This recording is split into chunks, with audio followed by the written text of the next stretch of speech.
If you've ever said you want balance, but secretly you have no idea what that actually means to you, you need to hear this conversation.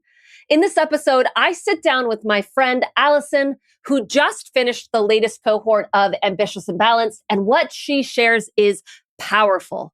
Her biggest aha? She realized that she'd been trying to live up to a set of expectations that she never consciously chose. Expectations about what a good mom looks like, what a successful professional looks like, and what balance was, supposed to be. And she was exhausted trying to measure up to rules that she had never actually examined. You'll hear how defining balance in her own words changed everything. Why investing in herself wasn't selfish, it was necessary. Why some simple planning tools became the most transformative part of the process, and what it was like to be coached by me, her friend. If you've been chasing a version of balance that never quite feels attainable, then this episode is going to be for you. Are you ready? Let's get to it. Well, hello there, working moms. I'm excited to be talking to you today. I have my friend and past client. She was in Ambitious and Balanced in the last cohort. This is Allison Costelow, and I'm so excited she's on the podcast to talk with us today. Thanks for being here, Allison. Yeah, thanks for having me. No, so Allison literally lives around the corner from me. So that is how close we are in both proximity and friendship.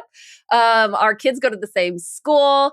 And so it's so fun to actually have a friend on this podcast. I have had colleagues, but this is different. So I'm so delighted that you're here. You have like an insight into me that other people don't have an insight into, So yeah, as she leans in, she's like, yes, I do. Look, I am an open book, so it's all good as we have a conversation here. But tell us a little bit about you. Give us your little spiel. Who are you? What do you do? So, hi, I'm Allison Costelow. I am a mom of two spicy little girls. One just turned 6. The other one is about to be 4 next week, which still feels very unbelievable. I run my own business. I am a real estate agent. I have been building this business for I've been in the industry for a little over 5 years, but I've been a solo agent, really building my business for the last year and a half. And I specialize in working with seniors in our community and really networking with other people in our community that help seniors. And so that is a big part of who I am and what I do. And it runs all through all of me. All the things I know, which I have a feeling is going to come up here because the boundary lines are very blurry when we live in the entrepreneur world, as I know, and as I know, So boundaries get hard. There's no joke about that. I'm remembering back to when you joined Ambitious and Balanced because you were in the September cohort of last year. And so I think you came, I invited you like on a whim to a workshop I was giving, like a virtual workshop back to school, right? Like in August or something like that. And I was like, Allison, I don't know. Do you want to show up? Like, there's some space here. Do you want to come to this workshop thing? And you were like, yes. I'm like, cool. It's like in 20 minutes or something. Can you come? I don't know. It might have even been like shorter than that. I don't know, but you showed up, and it was out of that conversation or that time that I was like, do you feel like you need more support in what's going on in life and balancing life? And you were like, yes, I do. Yes, I do, Rebecca. Tell me about where you were at then and what was kind of going on in life for you that led you to ultimately say yes to this program and to going all into this goal of work-life balance. Yeah. So Rebecca, when you called me, that was kind of a God moment. I was swirling in my head in all things. And I was just kind of at a point where I was like beating my head against the wall. Like, how am I going to keep doing this? What is happening? Trying to like, how am I going to keep doing what? Just organizing my life, like all things where it's like you've got work, home, wife, mom, all the things. And I was just in a point where I was like feeling pretty down, and you called me and I was like, yes, please. I will come whatever time you tell me, I will clear my schedule. This is what I'm looking for at this moment. And I remember jumping on the first call. And when you started diving into exactly like really going over like the blueprint, what it was, and I was just like, dang, all things like collided into like what I was going through and what you were talking about. And I was like, wow, wow, okay, I'm here. I'm in it to win it.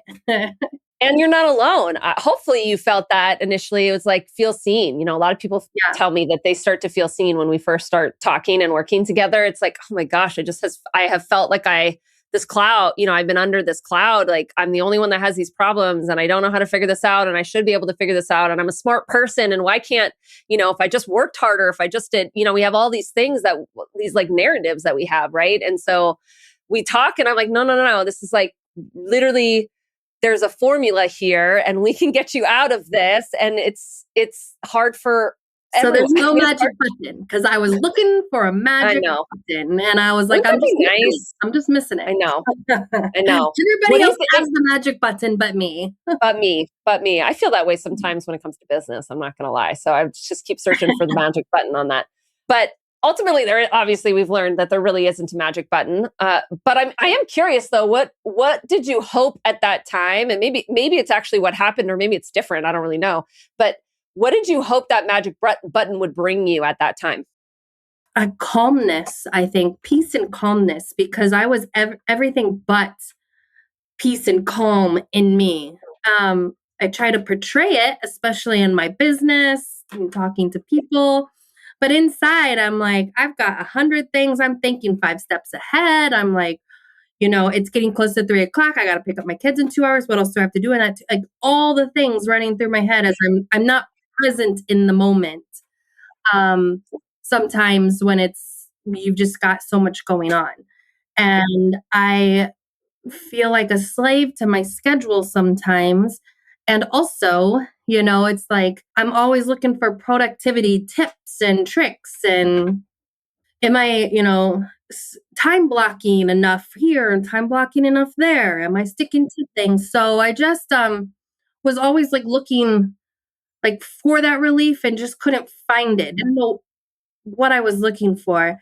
And I don't know if I'm jumping too far ahead here, but I would like to say it was a big aha moment for me when something so simple was like, I want this work-life balance. And you're like, well, what is that? Like, what does that mean to you? And I was like, work-life balance. I want to work and I want to live my life. And you're like, cool. What does that mean to you? Like, let's break it down. And I was like, yeah, like getting really defined and like what that is and what that feels like, because otherwise it's just this make believe thing that you're always reaching for that feels like you're never getting there because you don't really know what you're aiming for. And when you broke it down, I was like, man, thank you. Like I needed measurable, specific, like this is what work life balance is to me. Yeah, balance is elusive until we put definition to it. I've been talking a lot about enoughness as well.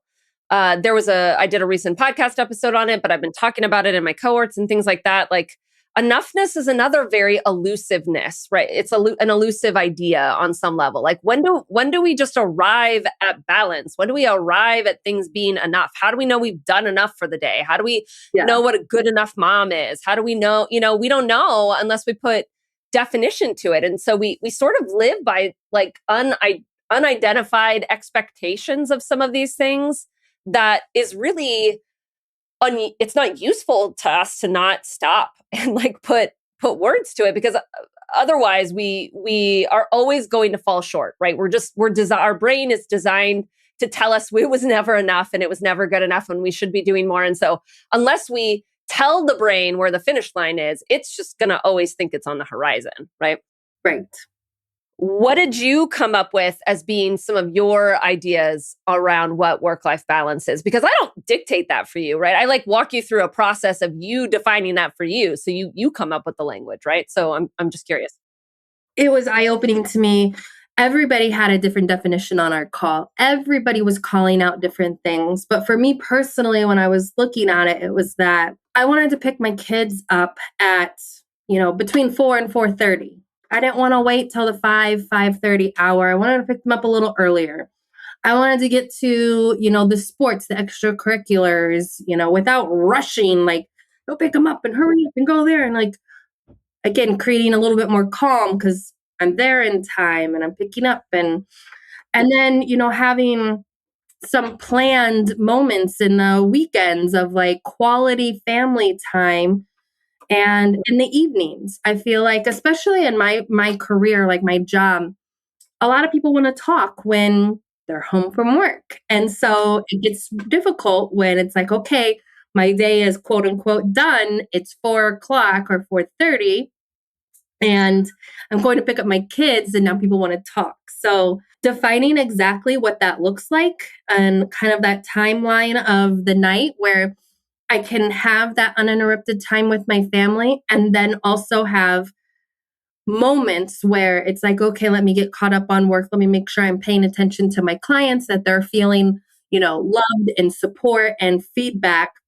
And I'm putting them in these windows that feels like doable, where they're not constantly colliding and I'm trying to do this and trying to do that all at the same Yeah. time. So what I'm hearing is that work-life balance for you is a lot about like creating containers of time to work, to not work, to be with family, to not be with family. Not sometimes there's a blend of both, of course, but it's all about really consciously deciding those things. Because otherwise it sort of feels like when your kids are around, you're supposed to be like on and present with them all of the time. And then when it's work time, you're supposed to be on and present and doing productive work all of the time. And those two things, when those two things just aren't it always feels like you're failing one or the other because you can't give both of all of yourself to both of them at the same time, right? So there's a lot of conscious decision making is what I'm hearing in all that. Yeah. And to know that it doesn't have to be like these big, long, drawn out blocks either, So for me, when I get home with the kids, I'm making dinner, I'm catching up on emails while I'm, cooking or paying attention to my phone. And then when it's dinner time, I'm putting my phone away. I'm sitting down and being present with my kids. We're talking about our days. And then when we're all done with dinner, I'm looking at my phone. I'm getting caught up. If I need to make any phone calls, like that's my time. And then I go back to doing some stuff with the kids and homework and stuff. So I'm giving myself this kind of back and forth. And and it feels more intentional instead of this chaotic, like constantly having my phone and like trying to balance all the things, but it just the expectations that you put on yourself, right? And so understanding that it can be these little chunks of block. It doesn't have to be like this whole hour dedicated to this whole hour dedicated to that. It's just kind of moving with my own timeline. Whenever I'm making dinner, that's when I'm catching up. Whenever I'm sitting down at the table, that's when my phone is put away.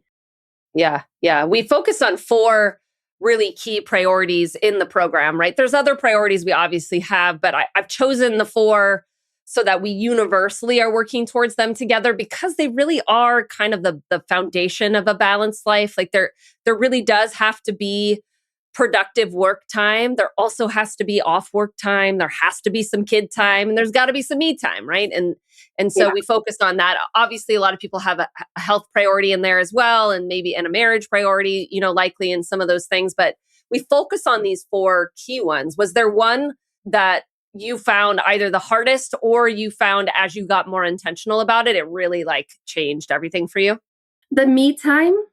So I had to give up the expectation that I am the same me as 5 years ago. And that was a changing point for me because I had always put myself into this box that I'm an early morning person. I like to get up before my family. I like to get my workout in, and then I get my day started with my family. It just isn't working for me anymore. My 3-year-old, almost 4-year-old, is a terrible sleeper. I'm getting terrible sleep. I'm no longer that morning person. I'm craving staying in my bed because I'm not getting the sleep I'm used to getting. So I had to pivot and just tell myself that it's okay. Prioritize the sleep in the morning and carve out a section of time for my workout. So now I'm going to the gym and I have a dedicated class that I'm going to on Tuesday afternoons and Friday kind of mid mornings. And before I was like, no, those are work hours. I cannot. But I work on the weekends and I work later. I had to tell myself like mentally, like, no, it's okay. It's going to be okay. So I have an hour here and I have an hour there, and that's my me time. And I'm feeding my health and my energy. And then I am leaving the day even better because now I'm energized and feeling really good and fulfilled that I gave myself that time. But it honestly was something so little. Again, it seems so little looking back on it that I was just stuck in this mindset of like, I got to get up early and I'm failing, getting up early and I'm failing and I'm failing and I'm failing, to finding like, okay, how do I change and adapt to this new me for now? For now. Yeah. I was actually just having another conversation with one of my one-on-one clients prior to this call. And we were talking about something very similar, and how they have always gotten up early. They were a morning person before the kids came along. They got meditation in and then workout in, and they got all these things in. And that has just not been the case.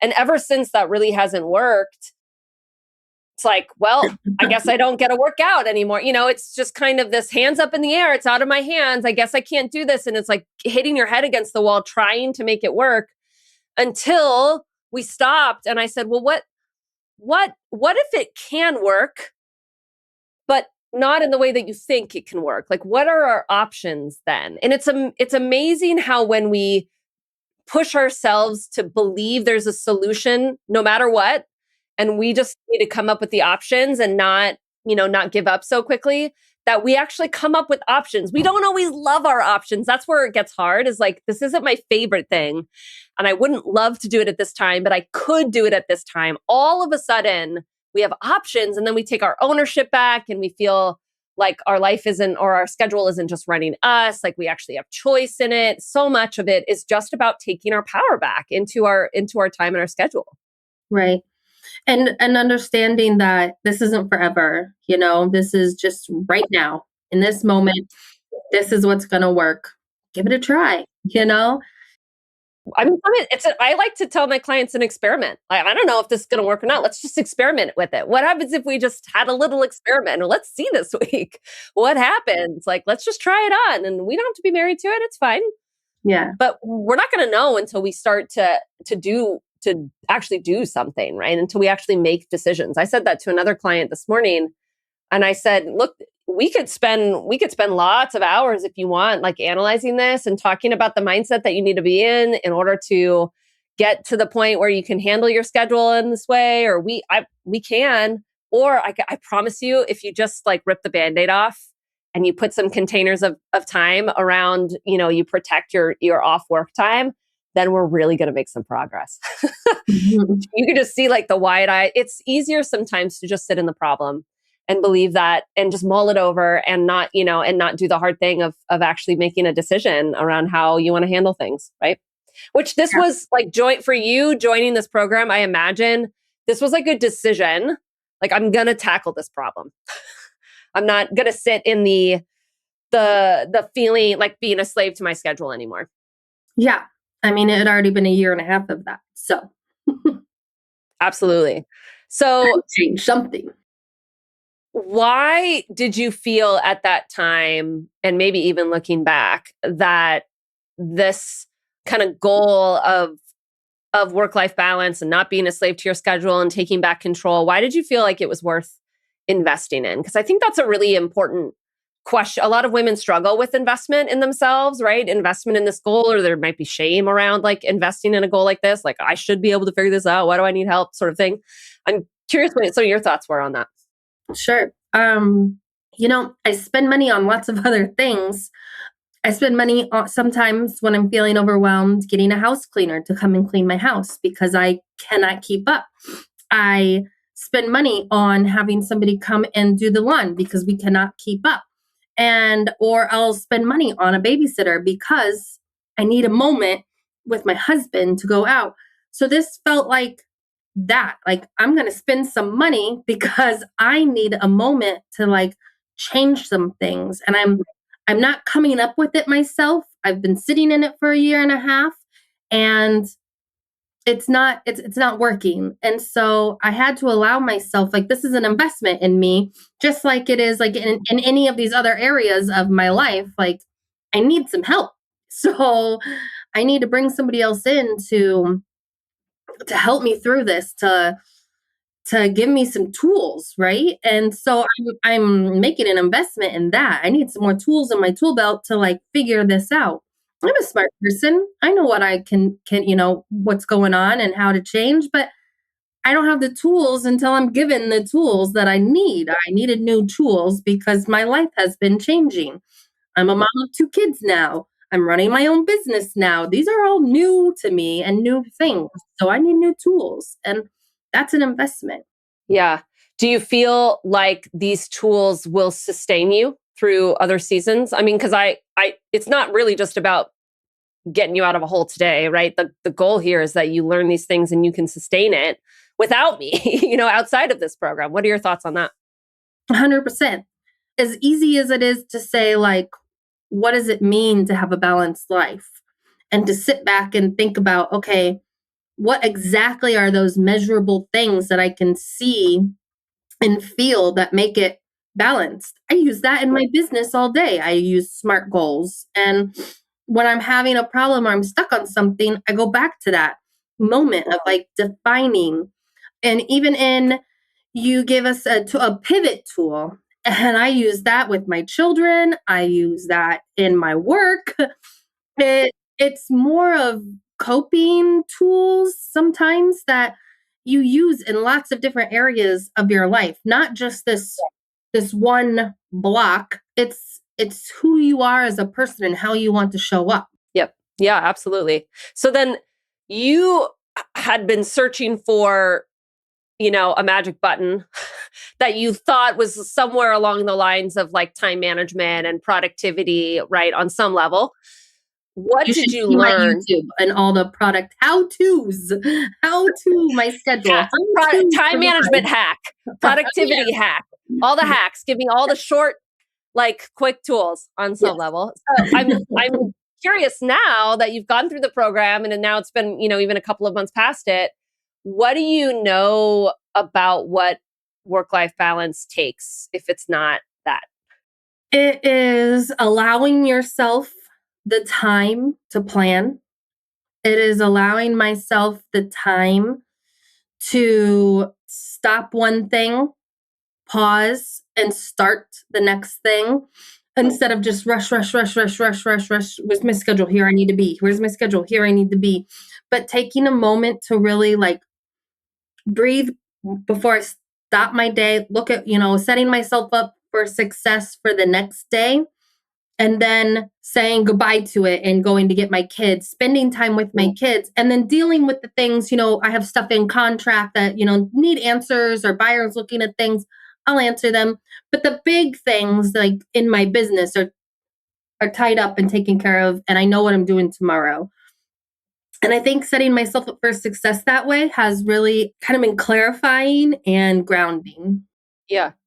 Yeah. So I have a feeling you're talking about like two different types of almost clarity or planning. I mean, because we've already talked a little bit about the like balance and defining that. There was a pretty good conversation around success and how do you want to define success. That's all, an integral part of this program as well. But then there's also, you're talking about the planning and the clarity on a daily basis, right? Like it's not like that, those were zoomed out conversations, which are important to give your brain direction, to have a high level kind of view and perspective. But then there's like the actual, what am I going to literally do today and prioritize today or tomorrow or this week or whatever?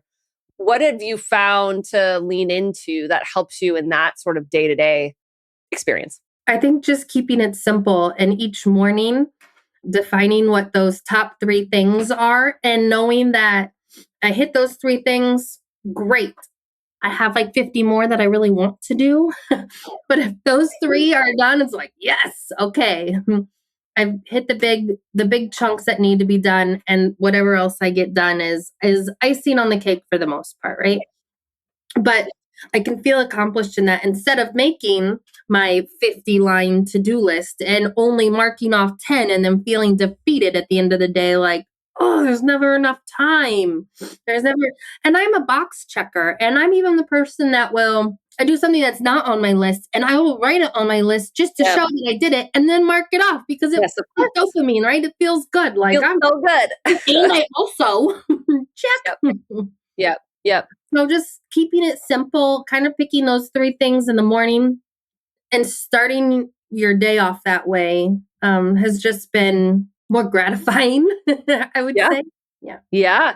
Yeah, absolutely. There's I teach the two bookends of the day, the daily kickstart in the morning and then the work to home transition. I mean, and maybe you're doing a flavor of that or you've kind of adapted. I give you structure and then it's like run with this, however you want to change it. I know some people like do it to a T and other people take some of the pieces of concepts of it and shift it for them, right? Whatever works for you. There's no cookie cutter way here, right? But I want to at least start you out somewhere. But that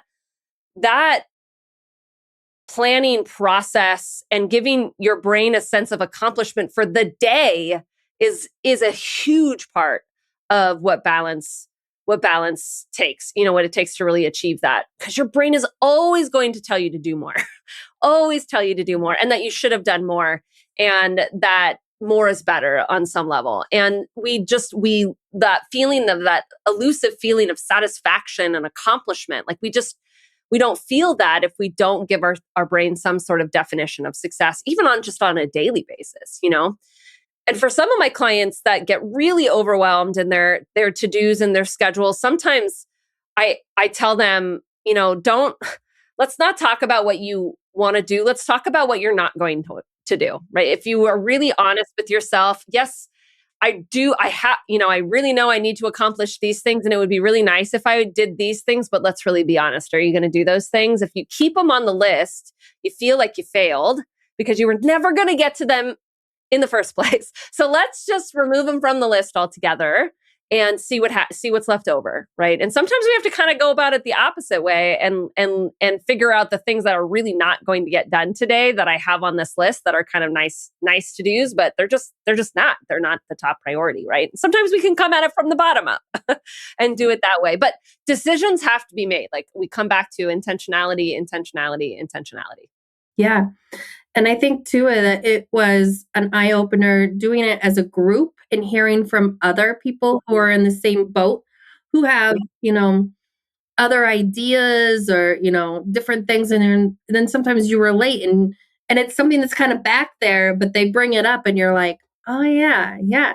I mean, from our group, one of the things I did was I put a social media blocker on my phone for like most of my work hours because I'll also get messages through there and things and get distracted, or I'll go on there to post something, even for business, but I'm on there for business. And then all of a sudden I'm Yeah. scrolling 30 or minutes later. something Yeah. else has got my attention. Yep. And so I save it for very specific times. And so I still have that blocker and it's fantastic. I don't mind it at all. But I wouldn't have done that if somebody else didn't bring that up and then talk about it. I'm like, oh yeah. That's a thing for me too. Yeah. The crowdsourcing element of doing it in a group, I think is really highly valuable, from tools like that to just mindsets to ideas. I mean, the idea of being with other ambitious, amazing, powerful women that are all just as capable and smart, and you know it and you believe it for them, and so are you, and are saying, hey, we are all figuring this out and we're here and committed to figuring this out, today. There's something really powerful about being in a room like that. Yeah. We're 100%. pretty amazing. I agree. I agree. I'm happy to So, be. okay, I'm going to ask a really kind of vulnerable question. Maybe to me, maybe it's not to you. I don't really know. What was it like, or tell me about your thought process on working with me as your friend? Okay. For me, it was comfortable Mm, because for you being my friend, I mean, I could say things and then you also know the story behind it, you yeah. know? It was comfortable and I felt like it was you would tell me some things that maybe friends could say or should say, but don't always say. Instead, they just keep encouraging instead of pushing back a little bit, and you push back a little bit, and I love that. You need that to grow. Honestly, you need some pushback to grow. And so, I mean, You as a friend, amazing. You as a friend and my coach, incredible. I felt comforted in that fact too, because like I said, I would say something and you know the story behind it, and you know who I am as a person. So I can tell you something that might sound silly, but you understand me and who I am. So I'll just lay it all out there. I love it. I love it. I mean, my goal as a coach is not to keep you comfortable, and I mean, whether we're, I mean, to be honest, I'm probably a friend like that too. I'm not, I'm generally speaking, push back a lot with my friends. It can be hard to turn off my coach brain sometimes, but that's, I mean, I see it as a part of my gifts. It's like the gifts God gave me is this piece of me that challenges and doesn't let people settle. And I hate stories of women that feel so held back from the life and the ambitions that they want to have because they're stuck in the muck of being a parent and trying to manage life as a parent. And I just, my calling is right there in that moment. It's really what I've built my business on and where my passion is. And so I'm not here to sugarcoat anything or coddle anyone, right? I'm going to call it out. And so I love that you were willing to step right in there with Yep. all of that vulnerability. So I don't know if everybody would. So it's kudos to you for that as well. I think that I already saw a piece of that. Like one of the first times you took me out for coffee, we went to Rags and got some coffee after dropping off the kids at That's our school. favorite place here where we live, and it's delicious. And so we walk there and we're talking, and I'm going through my, spiral of things. And you're listening, and I feel like most friends will listen and kind of encourage, oh, that me too, that sucks. Like, yeah. And I remember you were just like, well, why? And I was like, why, what? And you're like pulling stuff out of me. And I was like, oh, and like making me stop and think, like, well, why do I feel that way? Well, what could and this is just like our conversation over coffee. And then days later, thinking about some of those moments of like, yeah, well, why? Like that pushback of like, I hear you. Sure, maybe me too, but also, why? Why are you feeling that? Why? And I was like, oh, okay. So I'd already seen that and I appreciated that. So I already knew I was in good hands. I love it. So good. Well, thank you for sharing that. So if you were to give yourself a rating on like scale from 1 to 10, 10 being, or 1 being like you were in the worst out of balance space you could be in, and a 10 being you were in like the most amazing balance space. When we started, where would you give yourself? What would you give yourself? Hmm. Being super vulnerable, probably more like a 2.5 or 3. I was spilling over to my marriage, to be honest. The friction, the frustration of balance and time, and it was spilling over. Yeah. Yeah. I don't think you're alone in that. I think it absolutely does. So now I guess it would probably be almost 7 months later since going through the program and then time that's gone by and so forth. Where would you put yourself now? I would say a solid 7.5. Awesome. And why would you give yourself a 7.5? Uh, Why is because it it so also, high? Let's start there. Why is it so I think high? that now I have some clear definitions of things that before were just like these floating clouds of like, I'm just saying these things, but I don't really know what they mean. And now when I say them, I know what it means. Like I know what I'm working for to like have this work-life balance. Well, what does that mean? Like I know I have set goals of like, I want some me time. I want to work out twice a week. I want to pick my kids up at 4 o'clock. And so when I have one of those weeks when I accomplish those things, I'm like, dang, look at me go. Yeah. I want that Yeah. work-life balance I've been asking for. Yeah. Yeah. Um, I love it. Okay. So where is your growth still?